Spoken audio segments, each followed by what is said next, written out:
Welcome to Reinventing You. I'm your host, Danielle Silverman. I believe that in today's world of ever-constant evolution, the only career change that matters is when what you do matches who you are and what you believe. This show is where you'll learn how embracing change and reinventing yourself will help you navigate any disruptions and lead a life of happiness and fulfillment, especially in this ever-changing world. Your purpose and your meaning will drive your personal transformation. As I like to say, it's your vision, your life. Be passionate about it. Reinventing You starts now. Hello, everyone, and welcome to Reinventing You. This is our 7th episode. I can't believe it. I'm your host, Danielle Silverman, talking to you today about what it means to pursue a career and a life that corresponds to who you are, to help you find your purpose and to live it. In the past few episodes, I've been talking about the current state of the workplace and what it means to reinvent your career in a world that's in constant turmoil. But what does the reality of changing your career really look like and feel like?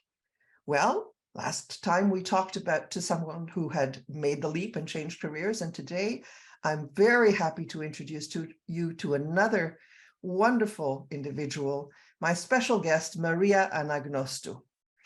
Maria, welcome to the show. It's so wonderful to see your beautiful smile. Thank you, Danielle, for having me. It's so great to see you again. Yeah, I'm curious to know, Maria, before we get into the weeds, what does it mean to you to reinvent yourself and to live life your way? I think for me, reinventing myself is being myself unapologetically. And we hear that a lot in self-help books and in the media, but when you start thinking about who you are, and a lot of that essence comes from what brings joy to us, that starts off from childhood. I think that those elements, at a certain point in your life, you kind of bring them back and see where you are and want to create your own little happy universe. Yeah. And finding that place of refuge and joy. So I think reinventing yourself is kind of also somewhat finding parts of yourself that were always there that you maybe forgot. Yeah, and I love the word unapologetically. It's to bring that joy into your life that used to always be there, and that is bringing that you brought back. Yeah, I'm so emotional that I can't even speak. So, Maria, tell us a little bit about who you are and what you do. Who I am. I am a complete extrovert. I love to speak. I'm opinionated. I'm very empathetic. I always wanted to do law. I did law. I worked in the law industry and corporate and securities legislation, so very heavy law, but I loved it. I loved securities legislation. I had a good run with that. And then ended up working in compliance and in high tech. So I think I'm someone also that needs to learn and likes diversity and challenges, and is into high risk industries and to try and fix things. And then right now I transitioned and I'm part of a global team in ethics and compliance, and I'm responsible for training initiatives for a multinational. Wow. Yeah. Wow. So before you did that, you were in a job that didn't bring you that much joy. What specifically drove you to want to change? I think that I figured out how the legal aspect of things was great in terms of understanding the world around us and how it functions. But I needed to be in positive endeavors. Like there's a way of problem solving that's preventive and positive. And usually when you're in the legal field, you end up always being in major issues and problems. And for me, it's I need to be in positive environments and think of things positively to bring out the good in what is and help fix the bad with positive and good endeavors. So it was really changing the approach, making feel like I enjoy being positive. I like the technical aspects, but in my day-to-day, it was more burdensome than anything else. It was an energy taker than an energy giver. And figuring out how to use those skill sets and trying to channel it into something that is more reflective of who I am was the challenge. It was a challenge, but you managed it somehow. So what I'm hearing is that you found the positive in the law with respect to ethics and compliance, which can, as you said, is a heavy subject, right? But you were able to find that positive. How did you discover? Well, I have it's a loaded question. How did you discover? Danielle Silverman, she helped me through the process.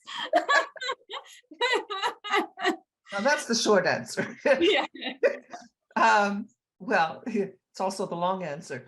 How did you discover what it was that who you were that you wanted to bring out and work with, and how did you make that next move? So it's two questions. Let's start with one. How did you go through the process of discovering what it was that you really wanted to do? There was an aspect, there were parts of my job that I loved being with people and speaking to them and figuring out how they're thinking about things to help them move forward or grow. And I think for me, we call it ethical behavior in the corporate world, but it's very much linked to humanity, humanistic values. And I felt that in a corporate world, we are surrounded by humans, and we try to separate the human element from the corporate world, which to me is very unnatural.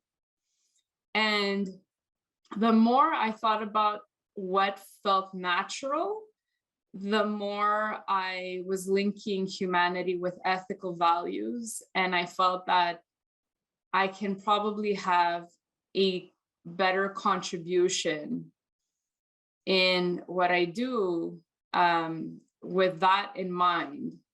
And you're giving me goosebumps.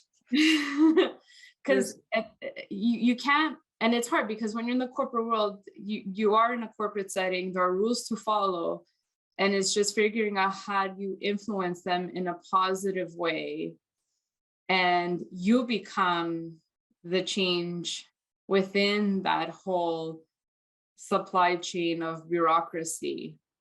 So I think I had to figure myself out first and be honest in terms of how I feel about life, my outlook, my mindset, and to start living my mindset, which is not always approved or seen or accepted or seen positively, because you're working against a current that's been around for so many years.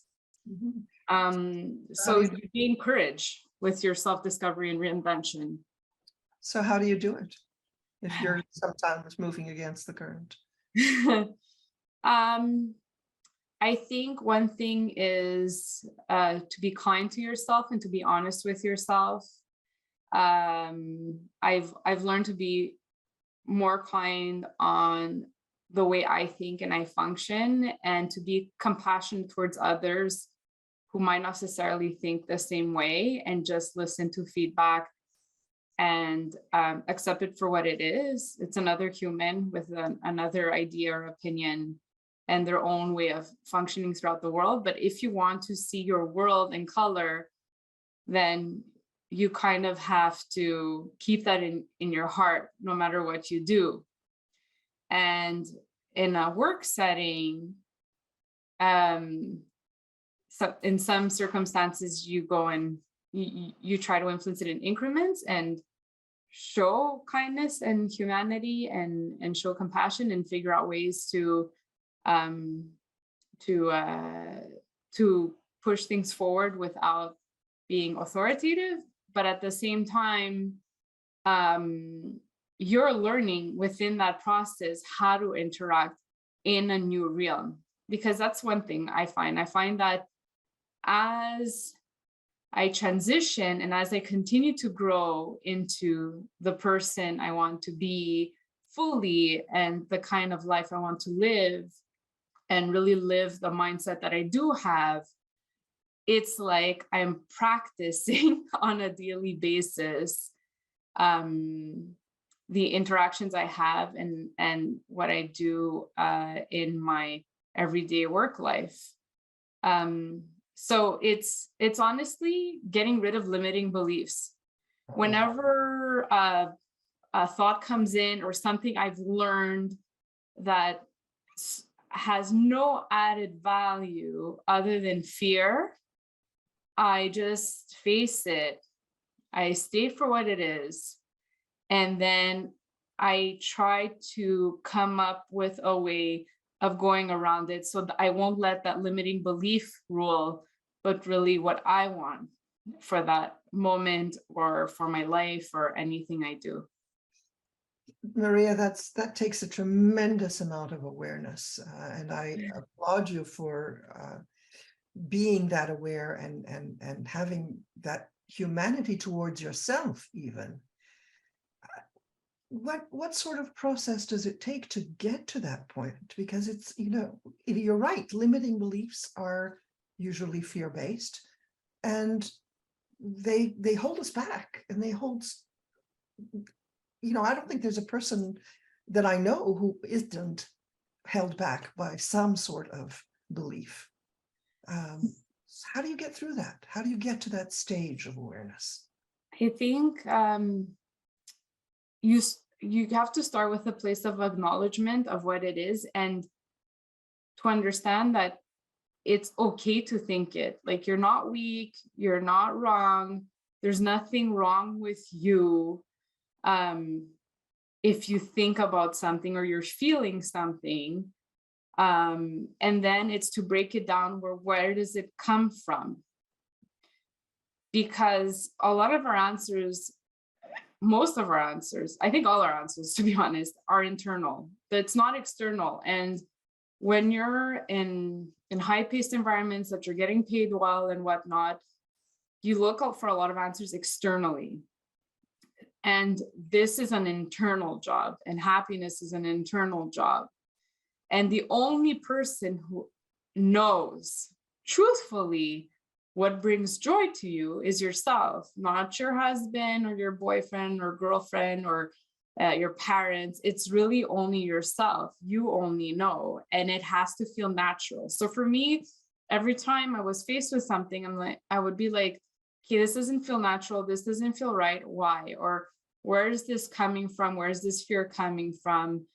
And I had to take time to stop myself and acknowledge it, because it's easy to distract yourself with work or life or trinkets or a nice pair of shoes and then forget. But if you want to really dig in deep and feel fulfilled fully, you have to take the time and see those things. And you know what? Crying is okay. Like, crying is a good thing. You let out a lot of steam. And, I remember with me, one thing that was so hard is I worked so hard going through law school and getting my degrees, and I had to work. I was raised by my mother, and it was like a difficult family situation. And it was hard thinking to myself, I'm letting go law and all the sacrifices I did. Am I doing the right thing? But it was the right thing because I felt joy and I felt natural, but I had a lot of fear in doing that process. But I didn't let it stop me because I said, you know what? I have one life to live. What's the worst that can happen? What is the worst that can happen? Nothing. A judgment? Who cares? Like no one's living your life. So it's really that. It's like, what's the worst case scenario? If you're not gonna die, you keep trucking, it's gonna be fine. And most likely you're going to get the results you want. Yeah. And with that infectious laugh that you have, it kind of helps. I'm in awe and in admiration of you. And I really like that line. Well, so many for you said. First of all, you said become the change. You became the change that you were talking about, that you wanted, living your mindset. But my favorite is happiness is an inside job. I want to ask your permission to use that actually as the title of this particular podcast. Yes, Happiness absolutely. is an inside job. Wow. You know what? I think this is a great place for a break. I want people to stay with that thought. Happiness is an inside job. And when we come back, we'll continue talking about your journey. You're listening to Reinventing You on Transformation Talk Radio. This is your host, Danielle Silverman. See you, and with my special guest, Maria Anagnostou. See you soon.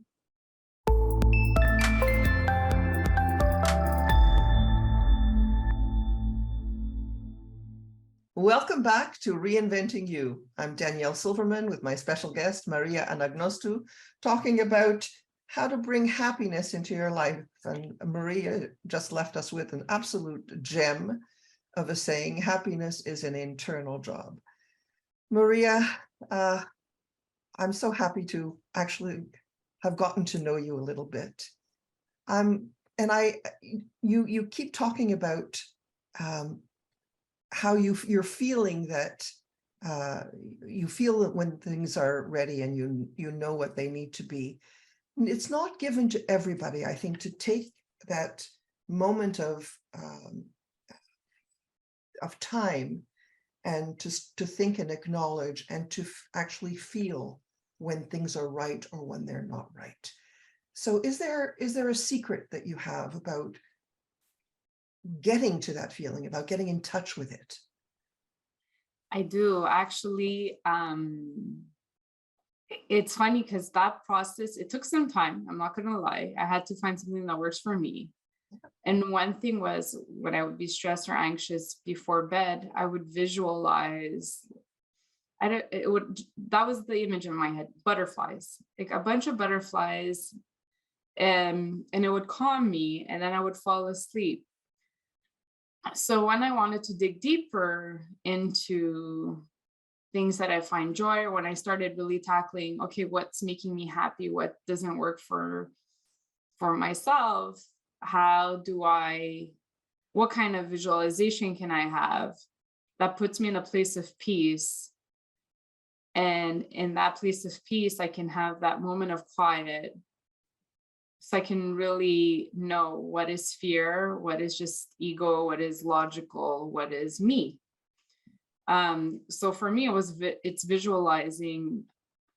It's as if I'm a tree, like I am a living tree, and I can feel my feet on the ground and the roots of my feet, and my arms are branches, and my heart is where I feel the radiance of the sun and the heat of the sun.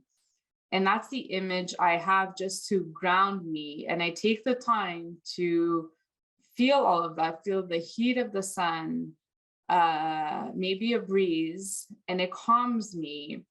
And then I can think clearly as to how I feel about a certain situation and how I want to address it.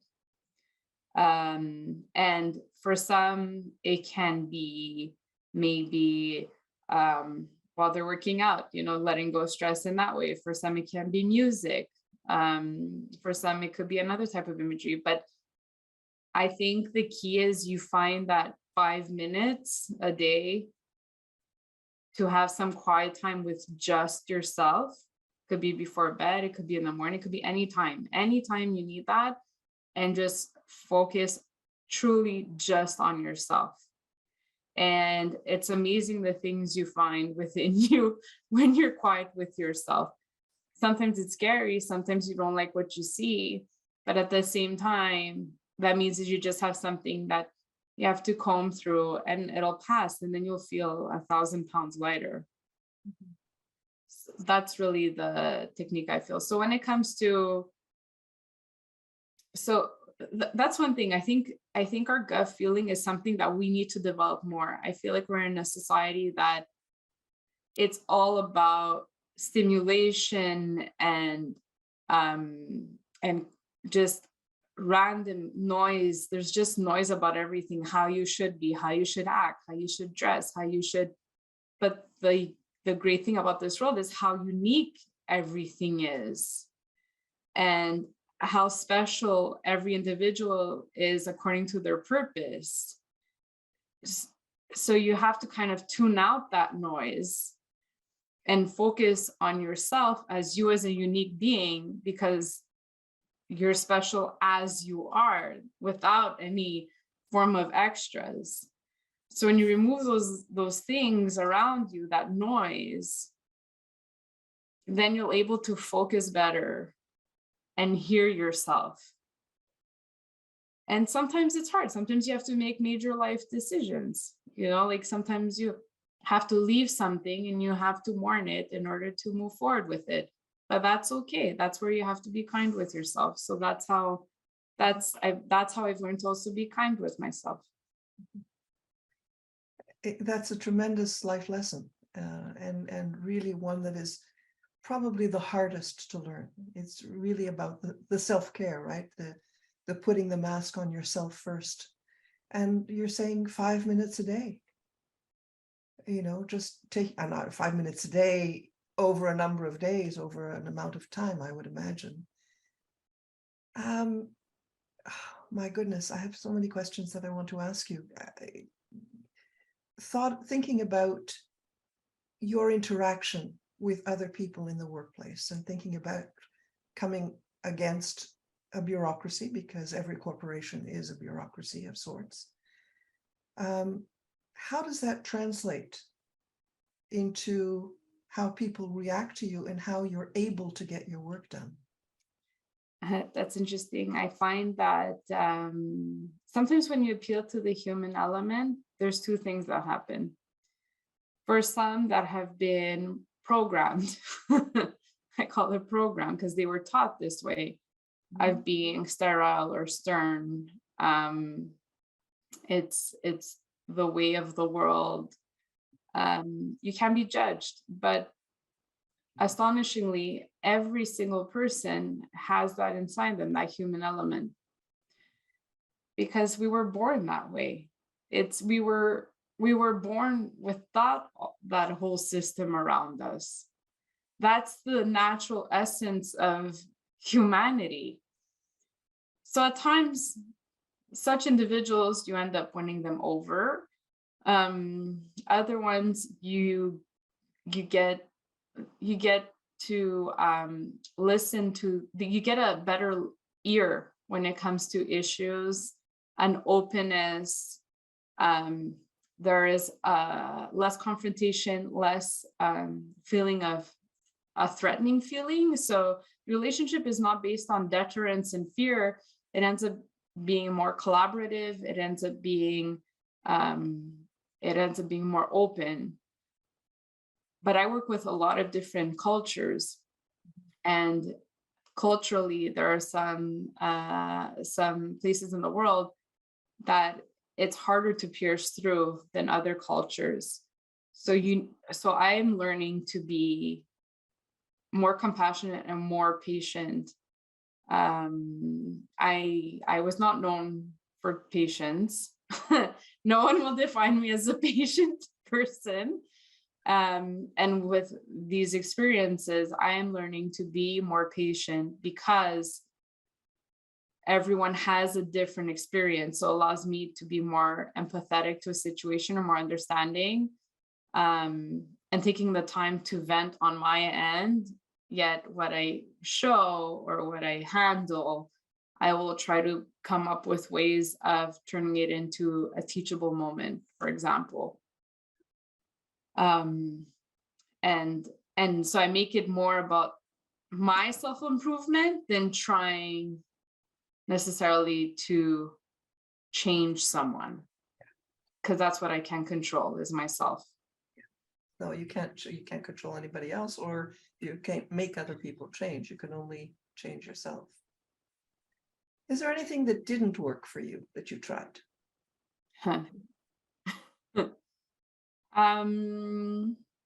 Sometimes, well, it depends on the circumstance really, but sometimes being too open or having too much of a sense of humor, too bubbly, all those things sometimes doesn't always help in the corporate world, because as a woman in a corporate world in a high position, you want to be taken seriously, and be taken seriously, you have to kind of put this persona. So gauging that, it's like, you know what, I think to myself, it's like trying to make a person laugh that doesn't like laughing. How do you go about it to influence it in a positive way? It's not easy, because you want to have that credibility and you want to be seen knowledgeable, and sometimes being yourself should be enough. But the thing is that this is where being unapologetically yourself, being true to yourself, is important, because in any circumstance you're in, you have to be yourself. Especially when it comes to your values and how you think about things.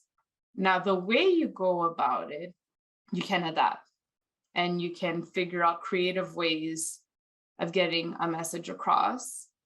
And I think that in any situation you're in, you have something to give and you have something to learn. So if you're always thinking that you're just giving because you're a superstar and you have nothing to learn, well, you need humility, because that humility will help you learn whatever you're learning in that experience. So even for things that don't work, well, if it didn't work, you have something to learn from there. And something else to try. Yeah. The constant process. And I think in today's world, because I always try to come back to that, where change is all around us, we have to have that flexibility where you try something, it doesn't work. Well, okay, you acknowledge that the word you used before, you acknowledge that it hasn't worked, and then you got to try something else. Yeah. Absolutely. Yeah.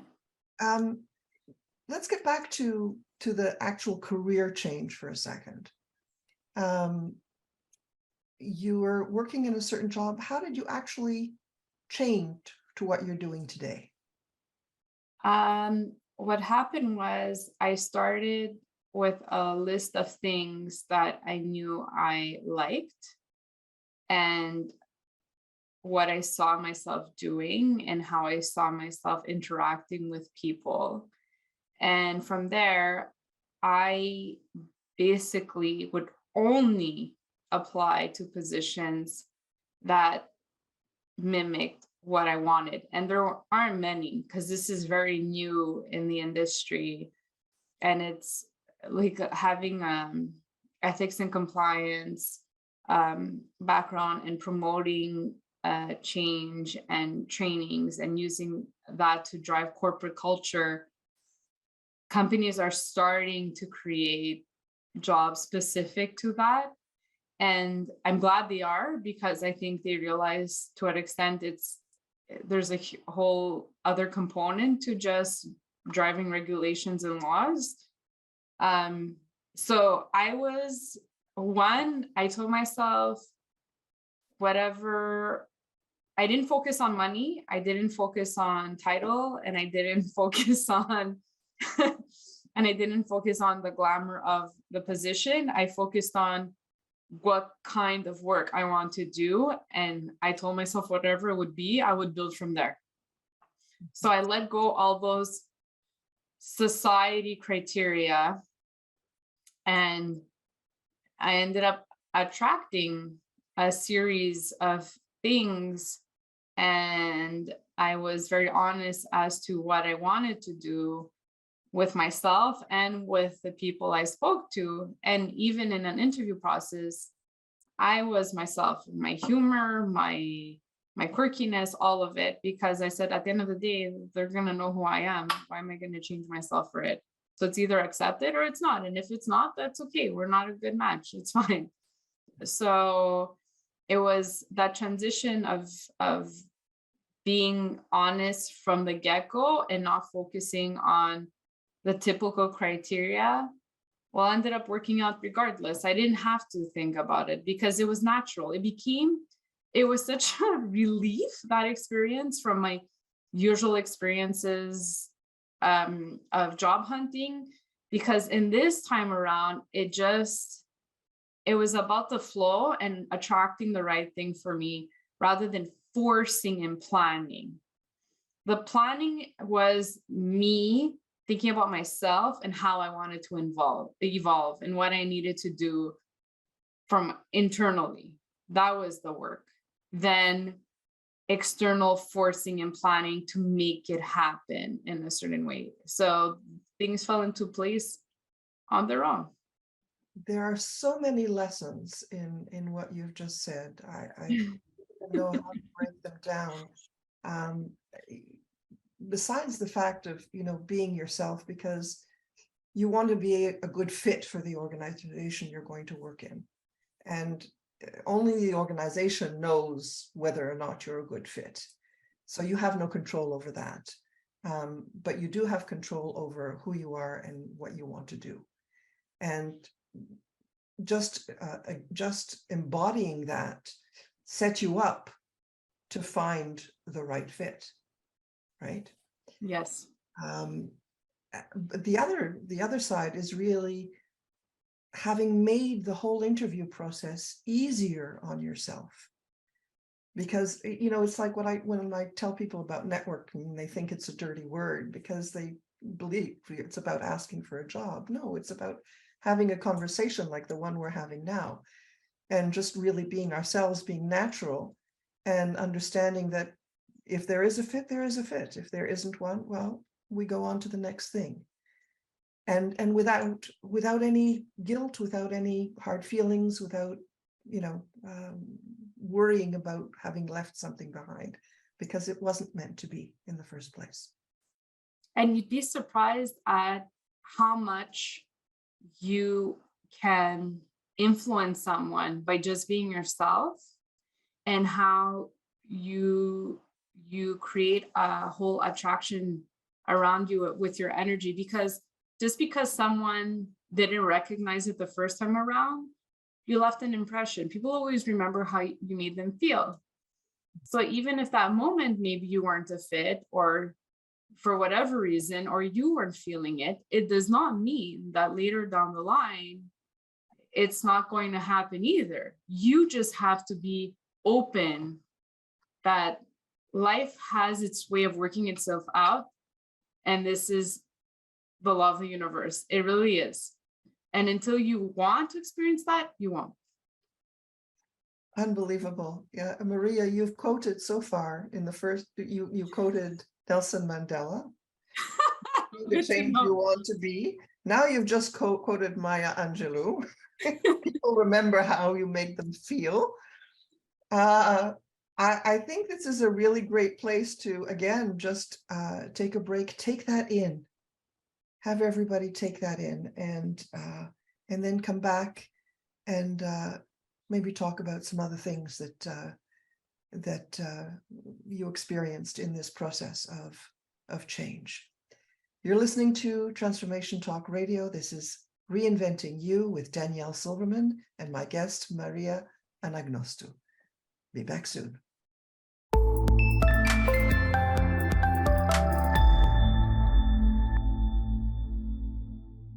Welcome back to Reinventing You on Transformation Talk Radio. I'm Danielle Silverman with my guest, Maria Anagnostou. We're talking about change, about changing careers, about what it means to reinvent yourself and to be I'm having trouble pronouncing that word, unapologetically yourself in the change process and the happiness and joy that brings. Maria, I'm almost at a loss for words when I listen to you, because you're such an inspiration to people. Is there something, particularly significant that you learned in the process of discovering what you wanted to do with the next stage of your career? Cool. I think that I realized that happiness was a choice, not only in my personal life. And it's funny because part of the journey started with my personal life on choosing myself, following failed marriage. And from that process, I took down layers of the onion and realized that with time, that included my professional self as well. I think my biggest lesson was letting go of expectations that maybe others had of me, family members, in order to identify what makes me really happy. And one thing that I apply now as I continue to evolve is keeping things simple for myself and having quiet time. I don't spend as much time with a lot of people like I used to, because I need to be able to focus on truly what makes me happy as I evolve and as I learn. So the biggest lesson was to remove a lot of noise in my life, to reset the melody of my journey into what I want to do. Mm-hmm. A beautiful analogy. You're dancing with yourself. Yeah, I really see it like that. And it's funny because as I'm gonna get emotional, as time goes on, I can, it's like the inner child in me is starting to play again and is happy. And the thing is that I don't feel like I'm at a finality. If anything, I opened the door. I opened a huge door into a garden, and I'm walking through this garden and I'm discovering different parts of it. And as I see the flowers grow, as I see the vegetables grow, I have a better understanding. And then from there, it's like I'm on a natural path of where I'm supposed to be. And even if I think about, well, what's next, I put that thought aside, because I think what's next will just come on my path, because all I have is the present moment. So if I keep thinking about what's next, I'll never enjoy the present moment I'm in. And I have to think about whatever lesson I have to learn now. And what do I have to give now? Because that's all I have control over. Mm-hmm.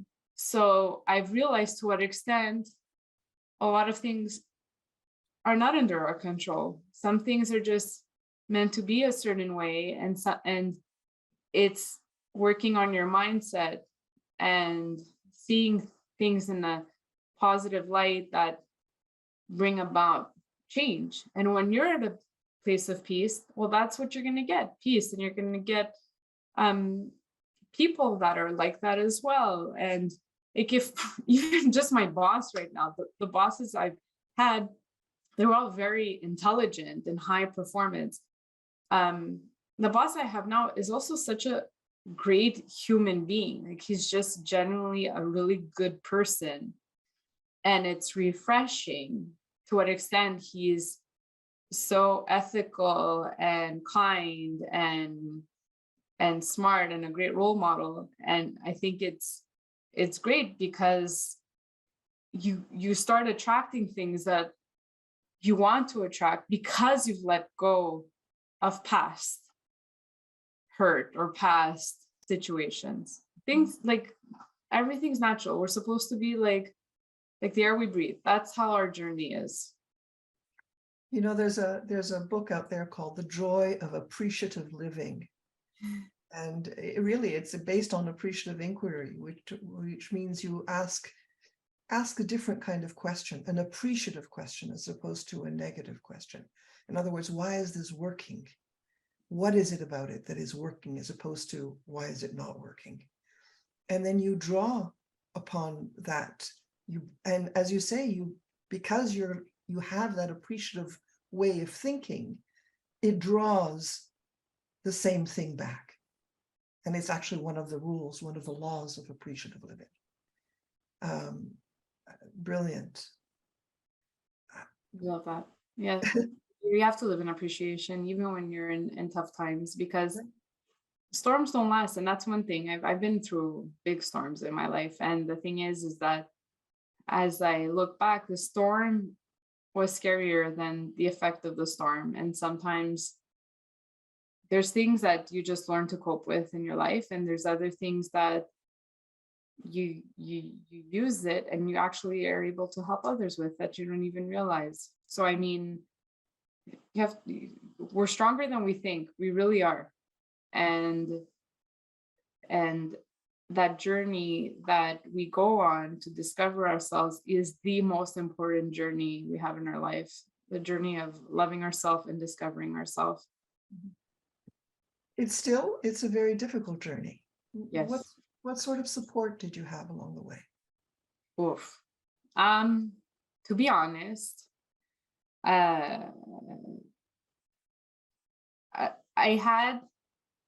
have different forms of support. You have support of people that understand. You have support of people that don't get it, but they love you, so they're there for you, even if it's not what you really need. I think my biggest support is my faith. I like to pray a lot and meditate a lot. So that's my number one support. And then when it comes to friends and family, although sometimes I can seem like an alien to them, I know their intentions are good and loving.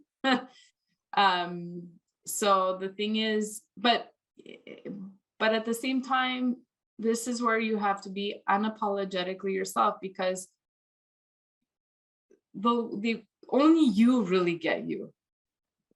And you have to communicate you to other people. So when it comes to support system, even if you don't have one, I didn't have like a really solid support system whatsoever. It was more like, good for you, good, like I'm proud of you.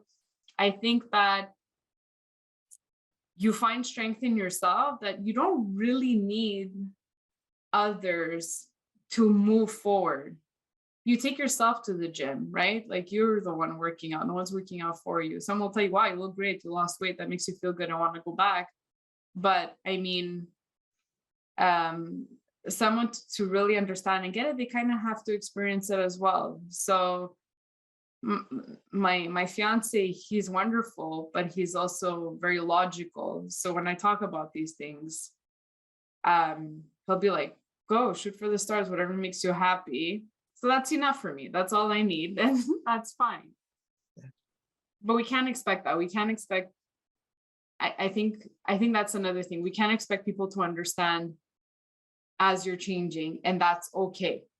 And when you are transitioning and you are communicating differently and you're trying to be yourself and you feel a little awkward or whatever, that's okay too. It's part of the process. Growing pains.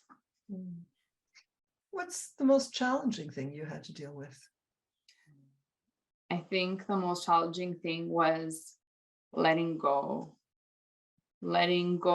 of what I thought I wanted, letting go of what I worked for, letting go of what I thought made me happy and fulfilled, letting go of all those images I had of myself, and it was a heartbreak realizing that I had this idea that I fell in love with that wasn't truly what I wanted. And I had to forgive myself for not being honest with myself earlier on when I did have indicators and I blocked them out. I don't want to be too personal, but can you be more specific? Yeah, sure. For example, like I always thought that I was going to like excel even further into securities legislation, maybe work for a bigger hedge fund and get involved in even bigger transactions and things like that, and having a marriage that worked, and the whole kid situation, and living closer to my parents, and all these expectations around being of a certain culture and background, and it's just a lot of pressure on myself that wasn't necessary. It was just unnecessary things that I realized that I needed more time to think about what made me happy and what I wanted. Because I excelled in school. So when you excel in school, everyone's like, oh, that's great. You should be a doctor or a lawyer. That's what usually happens. And I love law, but I mean, when you're in an environment and it doesn't feel right, or you're not happy in it, and you continue on with it, it's like you're convincing yourself it's going to get better. But sometimes convincing yourself is going to get better, it's not. It's just not going to get better. It's just there's something off and you have to address it. Mm-hmm. And when I felt something was off, it took time. It took time to take it for what it is, rather than the idea built around it. So it's interesting you say it took time, but we haven't known each other that long. I think it may be a year, if that, since we worked together. And that's not an awfully long time to make the kind of changes that you're talking about. Because I started in increments, like I started with one job that was going well, and I knew it wasn't the right place or what I wanted to do. And I think I did a lot of trial and error. And when I started doing trial and errors to figure things out, that was one of the best times in my life. Even if it was scary, even if I didn't know what I was doing, because how can you know if you don't try different things? And even today, I keep trying different things because I cannot know unless I do it. And when you're a kid, I see with my son, we throw him in different activities all the time. And then he'll tell me what he'll like eventually, or if there's something else that he's interested in. But how is he going to know unless he tries? So why wouldn't that apply now that we're adults? Why does it have to be a certain age? I don't like this branding of 30, under 30 top, and Forbes and that kind of branding, because I don't think there's a specific timeline for everyone. I think everyone has their own time, and you just have to try things and see how it goes. I think that's the basis of everything, this trial and error. And as a matter of fact, that's, I think, one of the most important tools in the reinvention tool set, because it's the only thing that allows us to cope with change, is to try different things. And if they don't work in the world that has changed in front of us, well, you try something else. Brilliant, brilliant philosophy. And I use it now in my job. I use it, we are building everything from scratch. And for multiple countries and multiple companies. And if you're not ready for trial and error, if you think everything you will deploy is going to be on point, that is a lie. That is not true. There's such a learning curve for the whole system itself. So if you want that kind of life, you have to be ready for that. Absolutely. Absolutely. Thank you for that. Maria, I'd like to come back to something you said earlier when we talked about, the kinds of things that help you along the way. And you talked about the visualization, but you also talked about your faith and how strong it was, and that you keep going back to that. What happens if you don't have faith? How does one cope, do you think, with all of these changes that we talk about? I think you have to find that one thing that anchors you. We all have that one element that anchors you, and you need that one element that anchors you to bring you back to a state of calmness. Because when you're in a state of calmness, you can think, and when you can think, you'll process information and in a way that will be natural to you. And I think, and sometimes it's funny, because if I discuss this with friends and family, everyone might have something different that anchors them. And a lot of times it comes from childhood. There's the one thing in childhood that allowed them to move forward on something. And you kind of have to bring that back. You have to figure that one thing. And it's not cookie cutter. That's the thing. I can't be like, well, if you like that song, we'll focus on that song. That's why I said it's really an inside job. It's an inside job that you have to figure yourself out. Because when you figure yourself out, everything else will fall into place. Yeah. Because when you do who you are, then that leads to happiness and fulfillment. Yeah. Matching what you do to who you are. Yes. Maria, I know you said you try very hard to live in the moment, in the present moment, and not thinking about what's next for you. But if I had to ask you, what is next for you? In all honesty, I'm hoping I'll be able to help more people. I don't know how, I don't know in what capacity, I don't know in what medium either, but I'm hoping my experience in life can help a generation of women grow even further in our society. Because I think that there are so many talented, strong women out there. And I think their voices should be at the forefront. That's why I'm so happy you're also doing this podcast. I think it's such an inspiration to all. And I think we need more of that. And I'm hoping that I could be part of my journey in the future. I have absolutely no doubt that not only that it will be, but you will find a way to make it so. You have been an absolute inspiration to me today. And I know people who listen to you, to listen to this podcast, will be inspired by every one of your words. Maria, I want to thank you so much from the bottom of my heart for accepting to be my guest here today. It's been such a pleasure to see that smile and hear your laugh and feel the energy that is coming from you. Thank you. So, Thank you.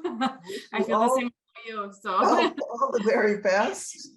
And wow, I don't have any more words left. That's what an impact you've had on me. So I want to say to everybody, Wow, take these words, listen to them over and over again. I wish them for all of my listeners. I wish everybody comes to that openness, that awareness, that realization, and that love of life, and that happiness and that fulfillment. So thank you for listening to Reinventing You on Transformation Talk Radio. I'm your host, Danielle Silverman. Thank you to my guest, Maria Anagnostou, and we'll see you all again very soon. Thank you for listening to Reinventing You with me, your host, Danielle Silverman. Tune in on the second and fourth Monday each month at 11 a.m. Eastern, 8 a.m. Pacific on transformationtalkradio.com. Join me and feel inspired and optimistic about your future. We only get one life, so embrace change and thrive with me. Find work that aligns best with your soul and what you enjoy. For more information, go to reinventingyou.com.